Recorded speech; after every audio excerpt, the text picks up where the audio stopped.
Bonjour à toutes et à tous. Merci pour votre présence. Quelques mots du coup sur le déroulé du webinaire qui s'intitule Propriété intellectuelle, quels réflexes adopter pour votre projet. Donc, ce webinaire sera scindé en deux parties. Il y aura une première partie, voilà, 40 minutes de présentation des intervenants et enfin 15 minutes de questions-réponses voilà, en fin de webinaire à partir de 11h45. Tout au long du webinaire, vous aurez à disposition trois onglets. Il y a un premier onglet discussion qui pourra servir de chat entre les participants et de questions plutôt logistiques si besoin. Un onglet lever la main que vous pourrez utiliser en fin de webinaire lors de la question session-réponse pour voilà, qu'on puisse vous donner notamment qu'on puisse activer votre micro si vous le souhaitez aussi pour que vous puissiez prendre la parole. Et puis un onglet questions-réponses dans lequel voilà, vous pourrez poser toutes vos questions en lien avec les différentes présentations et donc que nous traiterons plutôt en fin de webinaire lors de la session questions-réponses. Pour information, donc, le webinaire est enregistré et sera disponible en replay et le support de présentation vous sera également transmis. Pour revenir un peu rapidement sur la genèse de ce webinaire, donc le sujet de l'API, plus particulièrement les difficultés rencontrées par les acteurs en matière de pays dans les collaborations publiques-privées avait été évoqué lors de la cérémonie de lancement du Pôle Infra 2050 en février dernier. Et donc, on avait proposé un premier webinaire qui s'est tenu le 8 novembre dernier sur le sujet. L'objectif étant de mettre en lumière les enjeux de la propriété industrielle dans les partenariats publics, privés, et puis de partager des solutions concrètes, des tips, des bonnes pratiques pour encourager une collaboration qui soit vertueuse entre ces acteurs. Il y a d'ailleurs un replay qui est disponible sur notre chaîne YouTube. Et donc, en complément de ce premier webinaire sur l'API, on a souhaité vous proposer aujourd'hui un second webinaire où l'INPI vous partagera les bons réflexes à adopter dans vos projets en matière de propriété intellectuelle. Donc, les objectifs étant d'échanger des accompagnements adaptés à chaque étape de votre projet, qu'ils soient individuels ou collaboratifs, également des chargés d'affaires à vos côtés en région et à l'international, et puis aussi de trois exemples concrets d'intégration de l'API dans la filière des travaux publics. Donc, cette présentation se fera à deux voix. Il y aura donc Caroline Patonnier, qui est chargée d'affaires propriété industrielle à la délégation Auvergne-Rhône-Alpes de l'INPI, et puis Philippe Lautré, délégué régional à la délégation Bourgogne-Franche-Comté de l'INPI. Donc, je laisse la parole à Caroline Patonnier qui va débuter avec une brève présentation de l'INPI.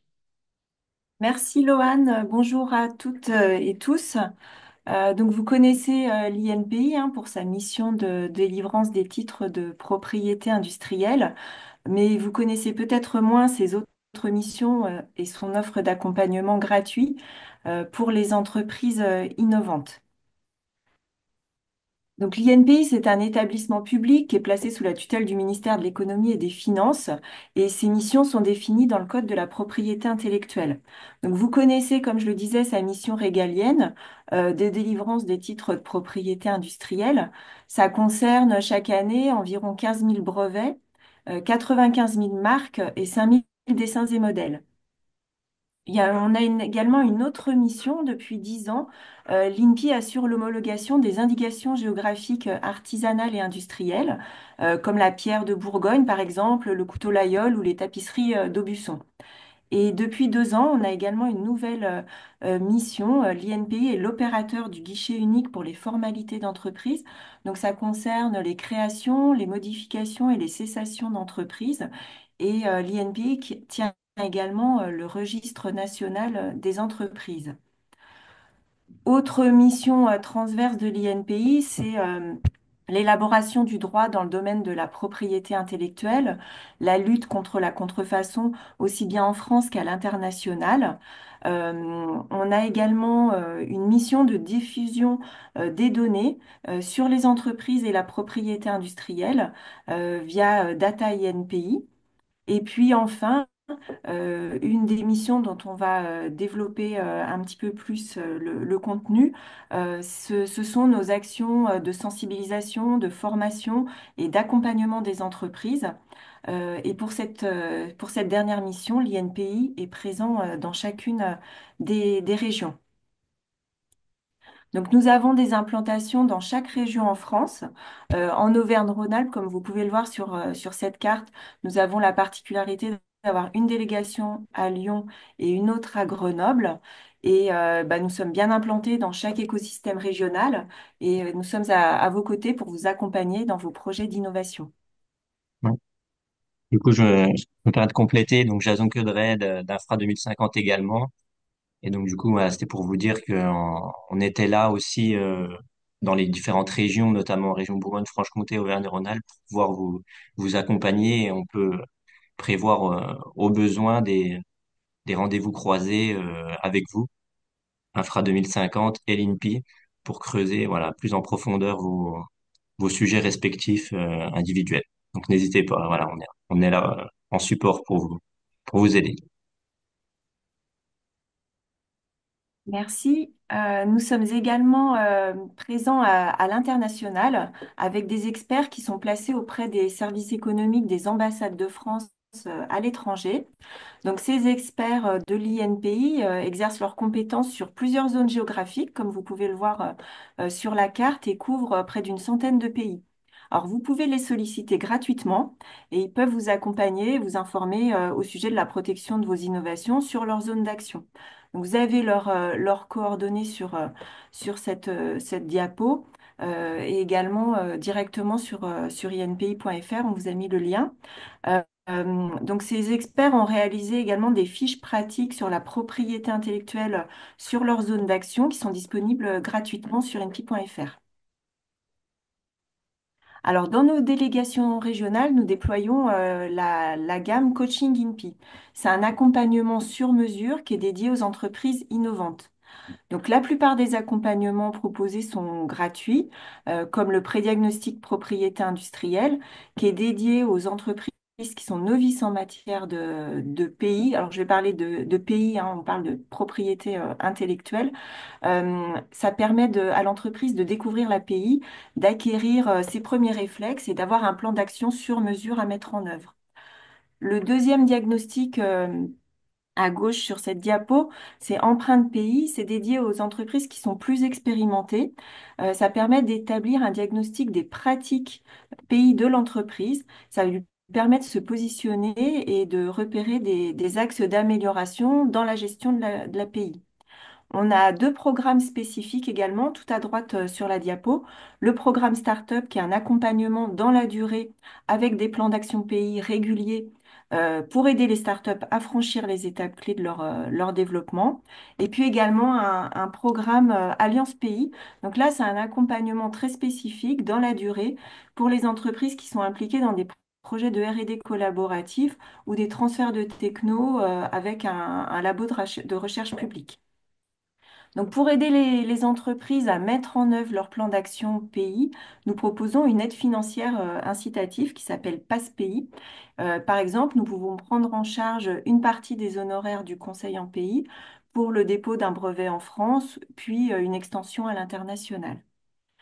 Alors, nous proposons également des prestations payantes, comme le programme de formation Masterclass Pays, qui est dédié aux entreprises qui ont déjà un portefeuille de marques ou de brevets et qui veulent optimiser leur stratégie de pays. Alors, ce programme, il est déployé dans la plupart des régions et la prochaine session à Lyon aura lieu au printemps 2025. Nous proposons également un service d'information sur mesure, donc la cartographie des inventions. Ça permet d'analyser l'environnement technologique et concurrentiel mondial de l'innovation et ça porte sur 90 millions de brevets. Donc n'hésitez pas à poser vos questions dans le chat, enfin, ou le formulaire, la partie questions-réponses et bah, nous y répondrons en fin de webinaire. Alors, on a également un programme de formation qui est déployé par l'Académie INPI. Alors, on a une trentaine de thématiques. Ça va de l'initiation au perfectionnement. Donc, ce Ce sont des stages courts, à distance ou en présentiel, qui peuvent être déclinés également en formation intra-entreprise pour vos collaborateurs. Et nous proposons également des formations certifiantes, qui sont reconnues dans le domaine de l'API. Alors, nous avons également conçu des MOOC qui sont gratuits et qui abordent les notions fondamentales de l'API. Alors, ils ont été à l'origine conçus pour familiariser les étudiants avec l'API, mais ils sont également utilisés par les incubateurs où vous pouvez les utiliser en entreprise pour vos nouvelles recrues, par exemple. Autre point intéressant qui pourrait vous intéresser, nous proposons on a une chaîne de Webikeo, de webinaires mensuels sur des thématiques pays. Donc vous pouvez les revoir gratuitement en replay. Il suffit de vous inscrire sur notre chaîne Webikeo. Donc par exemple, le dernier webinaire du mois de novembre traitait de la fiscalité de la pays et celui du mois d'octobre de la protection des logiciels par le droit d'auteur et les brevets. Alors, vous trouverez sur inpi.fr un grand nombre d'études et de guides que vous pouvez télécharger gratuitement. Donc, par exemple, le palmarès des déposants de brevets que nous publions chaque année, ou bien un guide très complet sur le management de l'API avec des fiches pratiques pour vous accompagner dans le déploiement de votre stratégie de pays. Et également pour la valorisation de vos actifs immatériels. Donc, en parlant d'actifs immatériels, bah, je vous propose de faire le point rapide sur la propriété intellectuelle et le savoir-faire avant de laisser la place à Philippe Lautré. Alors, cette diapo très complète, toute entreprise possède des actifs immatériels, donc qui vont représenter une certaine valeur et lui procurer un avantage économique. Ça peut être une marque, une innovation technique, un design, des informations confidentielles, des bases de données. Donc, le panel est assez vaste et il est important de penser à la protection de ces éléments pour qu'ils puissent produire de la valeur pour l'entreprise. Donc, pour définir ces actifs, on va les regrouper en deux familles. Donc, il y a une première famille, c'est le savoir-faire que vous voyez à droite de l'écran, qu'on appelle aussi le secret des affaires et qui va concerner des informations secrètes, des connaissances substantielles de l'entreprise qui doivent être formalisées et transmissibles. Alors, la protection du savoir-faire, ça va supposer surtout de contractualiser pour préserver la confidentialité au maximum, notamment lorsqu'il s'agit de discussions avec des partenaires. Ça, Philippe Lautré va bien aller sur ces exemples-là en fin de webinaire. Il est également important de se constituer des preuves de ces informations et de ce savoir-faire par le biais notamment de ce qu'on appelle des dépôts probatoires comme par exemple le service e-solo. Alors, la deuxième famille, c'est la propriété intellectuelle que vous voyez à gauche de l'écran et qui se divise elle-même en deux branches. D'un côté, la propriété littéraire et artistique et de l'autre côté, la propriété industrielle. Alors, concernant la propriété littéraire et artistique, qu'on appelle aussi communément le droit d'auteur, elle va regrouper des œuvres originales qu'on connaît classiquement, comme un roman, un tableau, mais aussi, par exemple, les logiciels, des plans d'architecte, des dossiers techniques ou des bases de données. Alors, ce qu'il faut retenir, c'est que le droit d'auteur, ça s'applique à des œuvres qui sont matérialisées, qui sont formalisées avec une condition d'originalité. La deuxième branche de la propriété intellectuelle, c'est la propriété industrielle, qui va regrouper les brevets, les marques et les dessins et modèles. Donc le brevet, ça va protéger l'innovation technique, c'est-à-dire un produit ou un procédé qui va apporter une nouvelle solution technique à un problème technique donné. La marque, elle, va protéger un signe. Ça permet voilà, qui va vous permettre de vous distinguer de vos concurrents. Euh, la marque, ça peut être un nom, un logo, un slogan, par exemple. Quant aux dessins et modèles, ils vont protéger l'apparence d'un produit ou d'une partie d'un produit. Donc, la différence entre ces deux branches, propriété littéraire et artistique et propriété industrielle, la différence, c'est que la propriété industrielle va nécessiter des dépôts obligatoires et payants pour obtenir un titre de propriété, alors que la propriété littéraire et artistique ne nécessite pas de dépôt. Le droit va naître au moment de la création de l'œuvre. Alors, on va passer sur quelque chose d'un petit peu plus concret. On se pose souvent la question de la protection d'une idée innovante. Donc, par exemple, est-ce que l'idée d'un casque connecté est protégeable? Alors, la réponse, c'est non. Mais on peut protéger la concrétisation, la matérialisation de cette idée. Donc, en déposant des marques pour protéger le nom ou le logo du casque connecté, en déposant des dessins et modèles pour protéger son design et en déposant des brevets pour protéger les innovations techno. Donc l'idée du casque connecté en tant que tel ne sera pas appropriable par l'entreprise. Ses concurrents pourront exploiter cette idée, mais devront la matérialiser avec un nom ou un logo différent, un design différent ou une solution technique différente. Alors, si on prend par exemple une innovation grand public, le ventilateur purificateur chauffant Dyson. Donc, son nom et son logo sont protégés en tant que marque.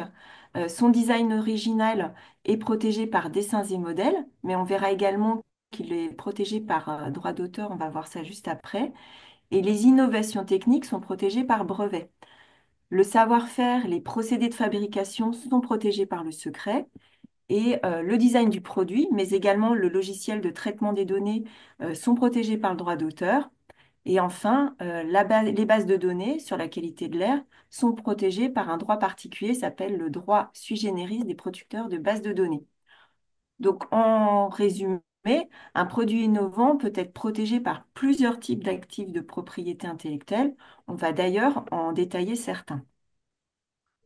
Ce qu'il faut retenir sur cette diapo, c'est que les différents droits de pays ont des durées et des critères de validité différents. Par exemple, pour le brevet, le critère impératif, c'est la nouveauté. Donc attention à ne pas divulguer avant de déposer un brevet. Pour la marque, attention à choisir une marque qui ne soit pas descriptive et à bien vérifier sa disponibilité. Pour les dessins et modèles, le critère de nouveauté, comme pour le brevet, est un peu assoupli avec un délai de grâce d'1 an. Et enfin, le droit d'auteur ne requiert pas de dépôt, mais l'œuvre créée doit être originale, c'est-à-dire qu'elle doit porter la marque de votre personnalité en tant qu'auteur. Alors, comme on l'a vu, une innovation peut être protégée par différents outils de propriété intellectuelle. Donc, ces outils sont également présents à chaque étape de développement d'un projet. Donc, nous, en région, nous pouvons vous accompagner dès la phase de R&D, par exemple, pour vous expliquer l'utilité des dépôts probatoires et les différents outils existants. En phase de lancement, on peut, par exemple, vous expliquer les procédures de dépôt de brevets en France et leur extension à l'étranger. Et durant la phase d'exploitation commerciale, vous allez vous poser la question du maintien en vigueur des titres de pays, de la surveillance des marchés, des contrefaçons par exemple. Et là aussi, on peut vous accompagner en région. C'est ce que va détailler Philippe Lautré au travers de 3 exemples concrets d'intégration de l'API dans la filière des travaux publics. Philippe, je te laisse la parole. Merci Caroline. Alors avant de commencer et essayer de dérouler un peu les choses pour être un peu plus pragmatique, je ne sais pas si vous avez des questions ou des interrogations, auquel cas n'hésitez pas à utiliser le chat. Et puis si vous ne les posez pas maintenant, n'hésitez pas à les poser à l'issue de la présentation. Donc de manière très pragmatique, ce que je vais essayer de faire de façon très synthétique, hein, puis au vu du temps imparti, ça va être d'essayer de répondre à votre question intrinsèque, que vous pourriez avoir, à savoir, oui, bon, bah, c'est très bien, j'ai bien compris qu'il y avait plein de moyens de se protéger, mais bon, dans mon domaine, est-ce que ça s'applique vraiment? Donc, je vais vous présenter ça à travers 3 typologies de choses que j'aurais pu voir auparavant dans l'industrie. Je vais essayer de vous les présenter de façon rapide. Donc, premier exemple simple, vous rencontrez un client, le client a une problématique et comme vous êtes prestataire pour ce client, bah, il vous la soumet en espérant que vous ayez une réponse. Vous n'avez pas véritablement de réponse directement, mais vous répondiez, bah, je vais y réfléchir. Donc, comment ça se passe? On va prendre un exemple.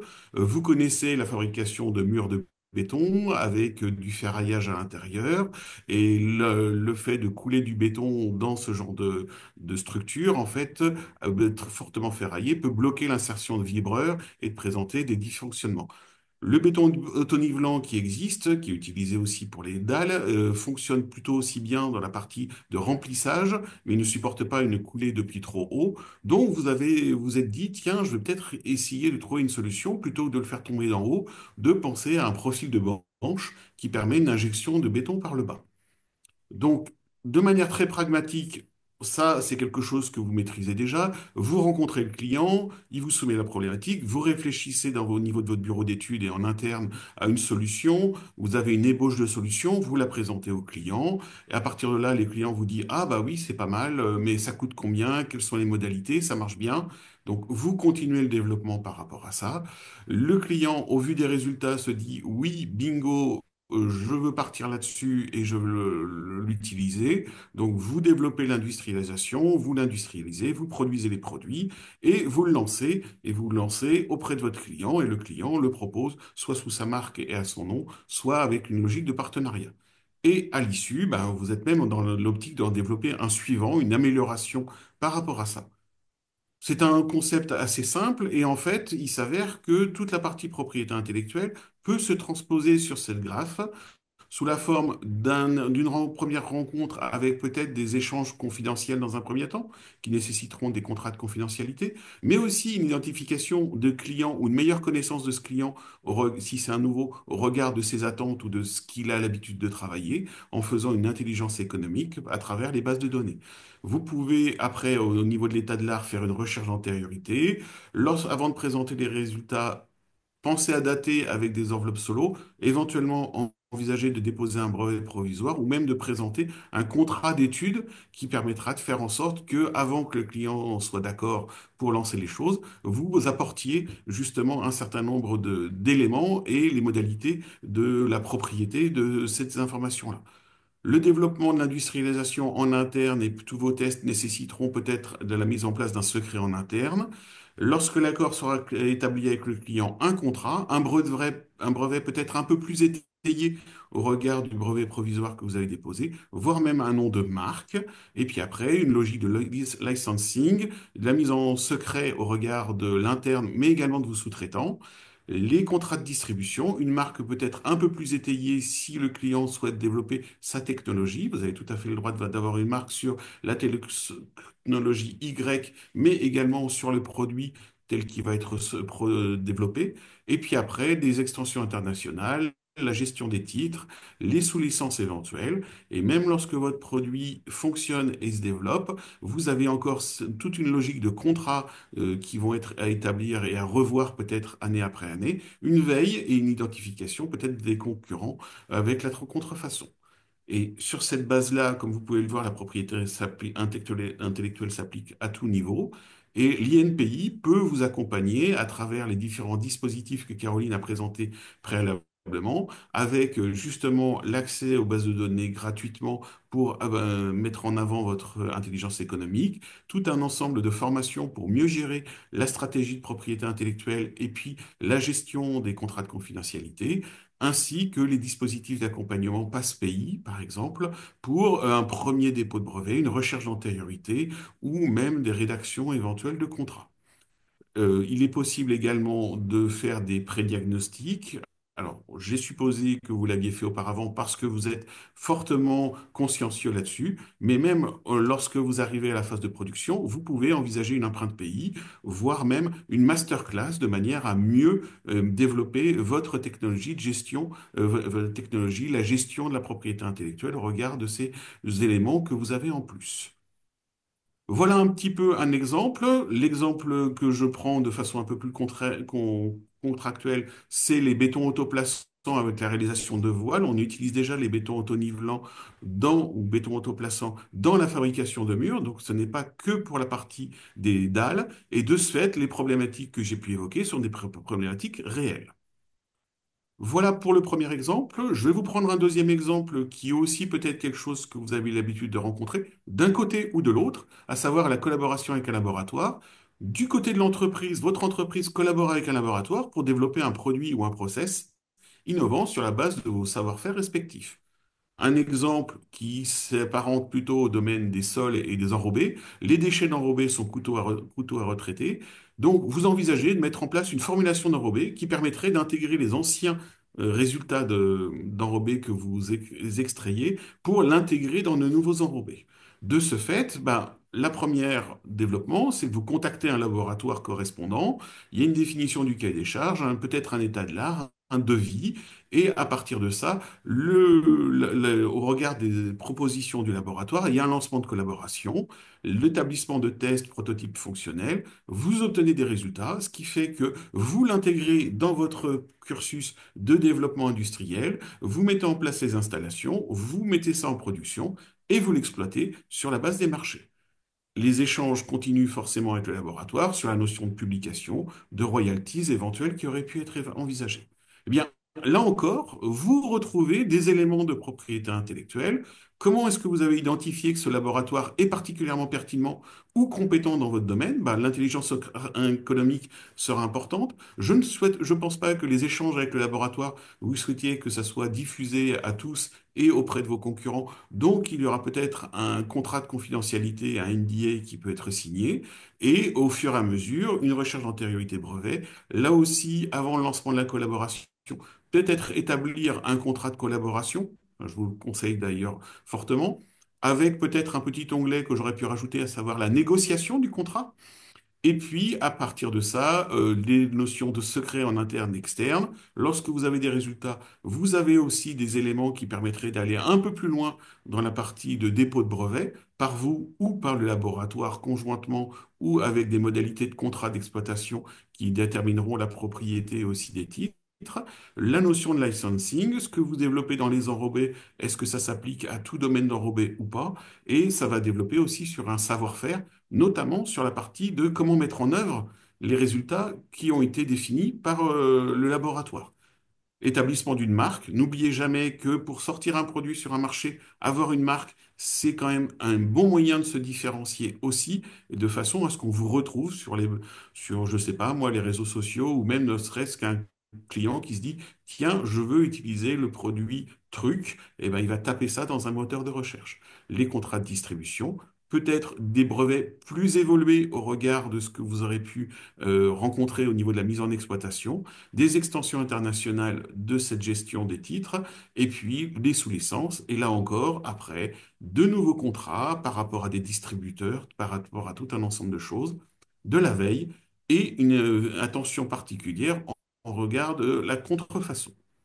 Et là-dessus encore, l'INPI peut vous apporter un certain nombre d'accompagnements sur toute la longueur par rapport à ça, en sachant bien que l'INPI est là pour vous apporter un certain nombre d'informations, mais on ne rédigera pas les contrats de confidentialité, on ne rédigera pas les brevets, on ne rédigera pas les contrats, ça ce sont des spécialistes, mais par contre, vous pourrez aller vous orienter vers les spécialistes au regard de tous les enseignements que vous aurez pu obtenir auprès de l'INPI pour savoir qu'est-ce qu'il faut activer à quel moment pour gérer de manière intelligente votre stratégie de propriété intellectuelle. Et là-dessus encore, de façon très pragmatique, le CEREMA a sorti un guide sur le recyclage des agrégats d'enrobés et mélanges bitumineux chauds. Donc n'hésitez pas à aller le consulter.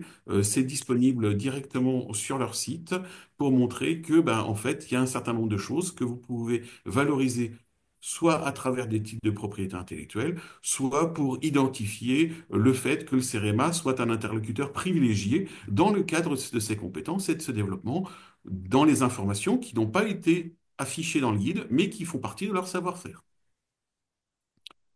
Un troisième exemple, dans un autre domaine, une réponse à un appel d'offres. Alors, je pense que vous répondez régulièrement à des appels d'offres. Votre entreprise répond à un appel d'offres, incluant un cahier des charges techniques, pour la réalisation d'un pont à éléments préfabriqués sur un sol marécageux au sein d'un site Natura 2000. Je ne suis pas fortement pointu sur ce domaine pour rien. C'est juste que, habituellement, pour réaliser un pont et apporter un appel d'offres sur un pont standard, il n'y aura peut-être pas forcément beaucoup d'innovation. Cet exemple-là permet de se dire, bon, sur un sol marécageux qui peut évoluer au sein d'un site sur lequel il est nécessaire de pouvoir limiter au maximum l'influence au niveau de l'environnement, il se peut qu'il y ait des problématiques particulières. Le fonctionnement très concret, c'est vous avez l'appel d'offres avec le cahier des charges, vous allez étudier le cahier des charges, vous allez établir ce qui existe et les solutions existantes et le petit plus ou la conception telle que vous pourriez envisager par rapport à ça, les coûts et investissements et l'industrialisation qui sera nécessaire, et vous apportez une réponse à un appel d'offres. Alors, contrairement aux autres cas, vous avez deux cas de figure apparaissant en bleu ou en vert.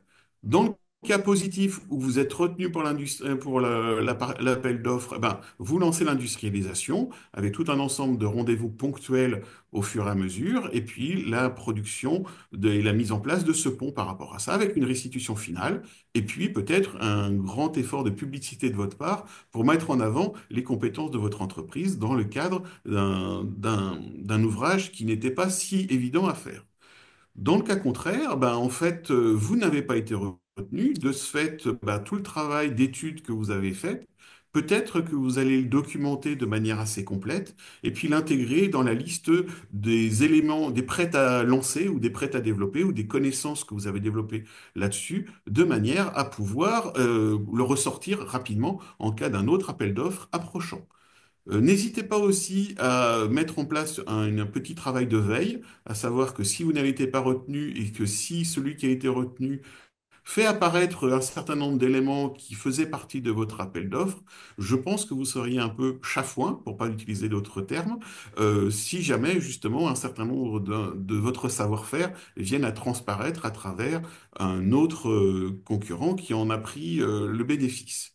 Donc de ce côté-là, au niveau de la propriété intellectuelle, est-ce que ça apparaît à certains endroits? Ben oui. Déjà, le contrat d'appel d'offres, est-ce que très clairement, ce que vous allez mettre dans l'appel d'offres est secret et confidentiel et peut être accessible aux autres ou pas? Normalement, non.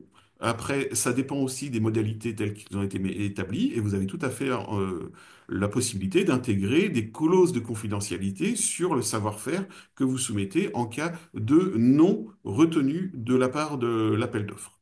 Les recherches d'antériorité pour vérifier que ce que vous allez intégrer dans votre proposition ne serait pas protégé ou alors même vous inspirer de ce qui a été envisagé. Avant de répondre à l'appel d'offres, déposez une enveloppe solo pour dater et prouver justement la teneur de votre appel d'offres, de votre réponse. Là, un certain nombre de brevets provisoires ou de contrats particuliers, peut-être auprès des sous-traitants également.